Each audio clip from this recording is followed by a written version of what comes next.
So then the question then is, if that is the game or the way that it's played, someone that consumes mainstream news or TV programming, what would be the best way to strategically watch it in a way where it benefits you and not the boner pills that, you know, they're trying to sell you, I guess?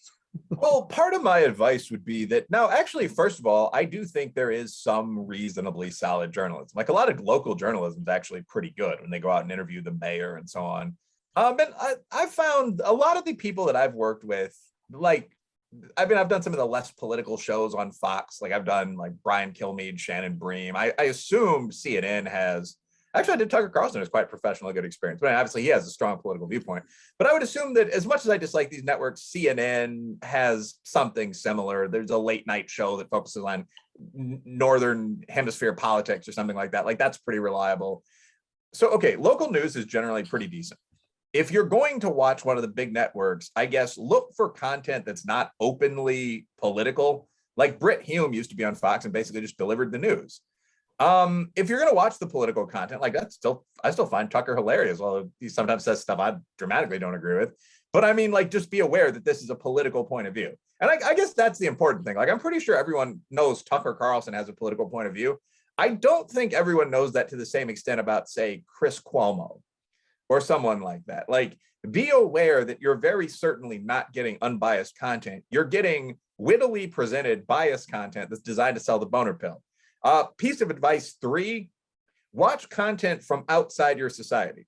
Like Al Jazeera or the BBC, I mean, those are located in like nominal allies. They don't hate America, but there's no faux US patriotism going on. So you'll just hear what people in the rest of the world think we should do as Ukraine. So that's a good piece of advice. Watch the foreign channels, learn a foreign language while you're at it. But anyway, point 4, I guess the best solution is just not to watch TV. Honestly, like, I mean, I have one of my books behind me and a blatant plug, a hate crime hoax. But in a typical book like that, I mean, over 400 pages, you're going to have like 500 sources. There's an entirely different level of content, level of quality that you're going to find if you just go to the library or the local bookseller than you're going to find from, you know, any of the networks that I've been throwing punches at for 15 minutes. So the best piece of advice would probably be go to the library. If you have a question about a study you read in the New York Times or something that scientists have discovered X, just email them and request the study, or go on, you know, JSTOR and pay a few bucks and read what was actually said. I mean, that's the best way to gather news and information. I mean, for the people listening to like me talking on your show, they're probably a pretty smart bunch. Like, just go to the primary source. Like, if you want crime data, just Google US government crime data 2019. And we mentioned this earlier. You'll find the BJS, you'll find the FBI. That's the crime report before anyone can spin it. And you'll see that blacks or Southern whites have a fairly high crime rate. But unless you're a bigoted idiot, you'll also be like, oh, the average person in those groups is like 22. I mean, you'll be able to actually just look at the data, column by column of the data, and decide what your opinion is.